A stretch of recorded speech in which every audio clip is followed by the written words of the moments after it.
দর্শক ২০২৪-এর ৫ আগস্ট আওয়ামী লীগ সরকার পতনের পরে সবথেকে মর্মস্পর্শী যে ঘটনাগুলো ছিল সেই ঘটনাগুলোর অন্যতম প্রধান ঘটনা ছিল হচ্ছে শিক্ষকদের উপরে মব তৈরি করা।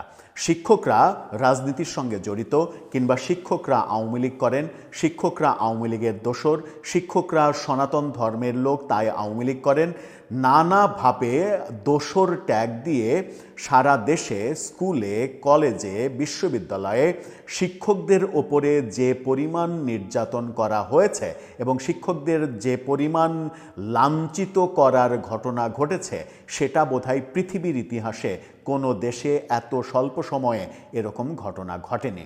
এবং এই ঘটনা ঘটার মূল কারণ হচ্ছে রাজনীতি। অভিযোগ কি? তারা রাজনীতি করেন। অভিযোগ কি? তারা রাজনীতির সঙ্গে সংশ্লিষ্ট। অভিযোগ কি? তারা রাজনীতির সমর্থক। অভিযোগ কি? তারা রাজনীতির লেজুর বৃত্তি করেছেন। অভিযোগ কি? তারা ছাত্রলীগকে জায়গা দিয়েছেন, ছাত্রলীগের পৃষ্ঠপোষকতা করেছেন। এইভাবে নানাভাবে সারা দেশে মব তৈরি করা হয়েছে। সাধারণ সহকারী শিক্ষক থেকে শুরু করে প্রধান শিক্ষক, কলেজের প্রিন্সিপাল, কলেজের প্রফেসর, বিশ্ববিদ্যালয়ের শিক্ষক, বিশ্ববিদ্যালয়ের ভিসি, এমন কোনো জায়গায় নেই যেখানে মব তৈরি করা হয়নি এবং শিক্ষককে লাঞ্ছিত করা হয়নি। এই ঘটনার পরেও যদি বাংলাদেশে পরবর্তীতে শিক্ষকরা কিংবা আমাদের অতি সম্মানিত শিক্ষক সমাজ রাজনীতির পথে পা বাড়াতে চান কিংবা রাজনৈতিক লেজুরবৃত্তি করতে চান, তাহলে কি এর পরবর্তীতে আবার এই যে ঘটনাগুলো ঘটেছে সেই ঘটনার প্রতি উত্তরে নতুন ঘটনার সাক্ষী হতে তারা চাইছেন? কিংবা নতুন করে পরবর্তীতে আবার কোনো সরকার পরিবর্তনের ফলে তাদের উপরে আবার নতুন করে মব তৈরি হোক সেরকম মাথায় চিন্তা নিয়ে শিক্ষকরা কি আবারও নতুন করে রাজনৈতিক লেজুরবৃত্তি করবেন কিংবা করতে শুরু করেছেন? খুবই দুঃখজনক হলেও সেই চিত্রটা আমরা আবার দেখছি। শিক্ষক রাজনীতির ফলাফল আমরা যেটা দেখেছি, কোনো কোনো ক্ষেত্রে তো ঘটনাগুলো সত্যও না। হয়তো আওয়ামী লীগের সমর্থক, হয়তো একজন হিন্দু শিক্ষক, বিল্ট ইন তিনি আওয়ামী লীগ করেন এই ধারণা মনের মধ্যে থাকে মানুষের। সেই সব কারণেও বেশিরভাগগুলো ঘটেছে। আওয়ামী লীগের পৃষ্ঠপোষকতা করা, আওয়ামী লীগের লেজুরবৃত্তি করার জন্য অনেক ঘটনা ঘটেছে, এটা অস্বীকার করার কিছু নেই। কিন্তু নতুন করে আবার শিক্ষক আমাদের মহান পেশার সঙ্গে যারা জড়িত তাদের কি উচিত হবে রাজনৈতিক লেজুরবৃত্তি করা? সেই ঘটনাটা আবার শুরু হয়েছে এবং শুরু করছেন যারা, তারা শিক্ষক সমাজের সর্বোচ্চ পর্যায়ের মানুষ। একজন বিশ্ববিদ্যালয়ের ভিসি যদি একটি রাজনৈতিক দলের ক্যাম্পেইন করার জন্য তালিকাভুক্ত হন, তাহলে এর চাইতে দুঃখজনক কোনো ঘটনা আর ঘটতে পারে না। ঘটনাটা ঘটেছে জাহাঙ্গীরনগর বিশ্ববিদ্যালয়ের ভিসির ব্যাপারে। সেই নিয়েই আলোচনা করে বোঝার চেষ্টা করব যে আগামীতে আবারও নতুন করে এই শিক্ষকদের ওপরে মবের ঘটনা তৈরি হওয়ার প্রেক্ষাপট রচিত হচ্ছে কিনা। থাকবেন পলিটিক্স টিভির নিয়মিত আয়োজনে।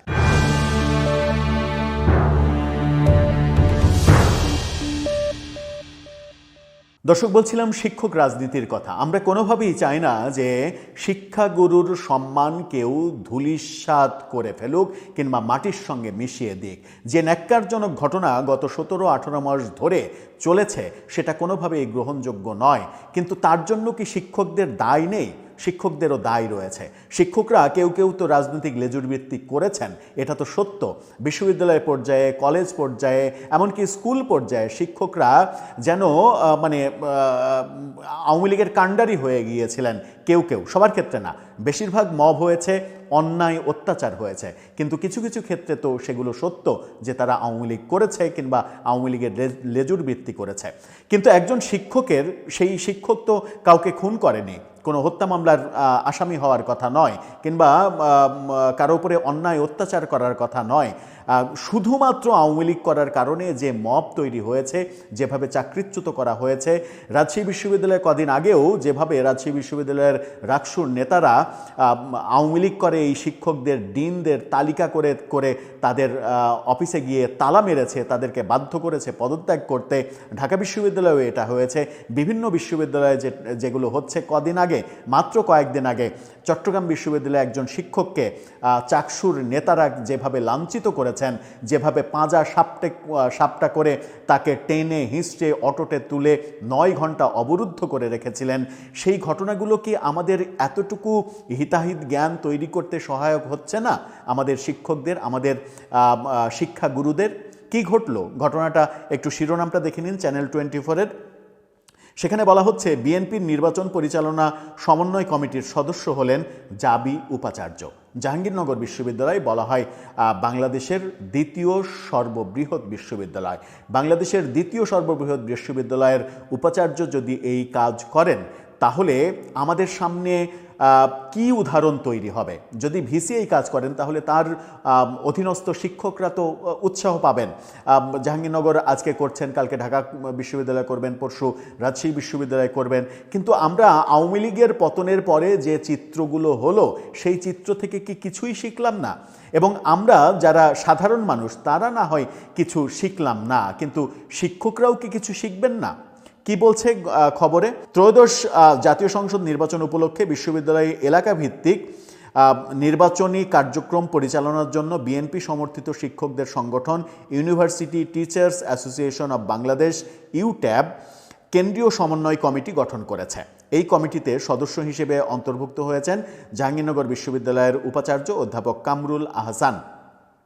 সংশ্লিষ্ট বিশ্ববিদ্যালয় এলাকায় বিএনপির নির্বাচনী কার্যক্রম সমন্বয়ের দায়িত্ব পালন করবেন তিনি, অর্থাৎ তার বিশ্ববিদ্যালয় এলাকায় যত নির্বাচনী আয়োজন রয়েছে সেগুলো সমন্বয় করবেন তিনি।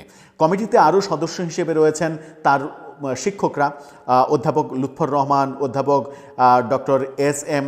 আব্দুল আওয়াল, অধ্যাপক ডক্টর মোহাম্মদ আবুল কালাম সরকার, অধ্যাপক ডক্টর রইস উদ্দিন, তারা রয়েছেন। ইউট্যাব সূত্র বলছে, দায়িত্বপ্রাপ্ত সদস্যরা তাদের সংশ্লিষ্ট এলাকার নির্বাচনী আসনে বিএনপির সংসদ সদস্য প্রার্থী ও কেন্দ্রীয় মনোনীত নেতাদের সঙ্গে যোগাযোগ রক্ষা করবেন।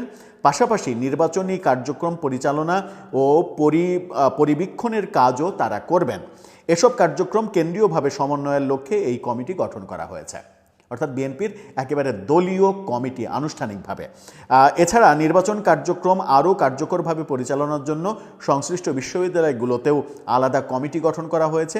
এসব কমিটি নিজ নিজ এলাকার নির্বাচনী আসনে বিএনপির এমপি প্রার্থী ও দায়িত্বপ্রাপ্ত নেতাদের সঙ্গে সমন্বয়ের মাধ্যমে মাঠ পর্যায়ের কার্যক্রম পরিচালনা করবেন, অর্থাৎ শিক্ষকরা পুরোপুরি রাজনীতিতে নেমে যাবেন। ইউট্যাবের সভাপতি অধ্যাপক ডাক্তার এবিএম উবাইদুল ইসলাম এবং মহাসচিব অধ্যাপক ডক্টর মোর্শেদ হাসান খান কেন্দ্রীয় বিশ্ববিদ্যালয় পর্যায়ের এসব কমিটির অনুমোদন দিয়েছেন। উল্লেখ্য, university teachers association of Bangladesh ইউট্যাব BNP সমর্থিত বিশ্ববিদ্যালয় শিক্ষকদের একটি সংগঠন। বিএনপির সমর্থিত, সরাসরি বিএনপির একটা সংগঠন, এবং তাদেরকে কমিটি করে দায়িত্ব দেওয়া হলো যে আপনারা এইভাবে এই জায়গায় এই এমপির নির্বাচনী কার্যক্রম তদারকি করবেন। এখন যেটা মানে পূর্বের যে দৃষ্টান্ত, সেই দৃষ্টান্ত থেকে তাহলে আমরা কিছুই শিখলাম না। তাহলে কি আমাদের আবারও অপেক্ষা করতে হবে যে এর আগে যে ঘটনাগুলো ঘটেছে, নতুন কোনো শক্তি পরবর্তীতে শক্তি চেঞ্জ হওয়ার পরে আবারও এই শিক্ষকদের আবারও নাজেহাল করবে আরেকটা পক্ষ, আবারও তাদের উপরে মব করবে, আবারও তাদেরকে টেনে হিঁচড়ে বের করে দেবে বিশ্ববিদ্যালয় থেকে, কলেজ থেকে, আবারও তাদেরকে চাকরিচ্যুত করবে? এই ঘটনাগুলো কি তাহলে হতেই থাকবে? নাকি বিশ্ববিদ্যালয়ের শিক্ষকরা জাতির বিবেক হিসেবে তারা বুঝতে শিখবেন যে রাজনৈতিক লেজুর বৃত্তি এই কাজটা শিক্ষকের হওয়ার কথা নয়? দর্শক, আপনার মন্তব্য কি জানিয়ে লিখতে পারেন আমাদের কমেন্ট বক্সে।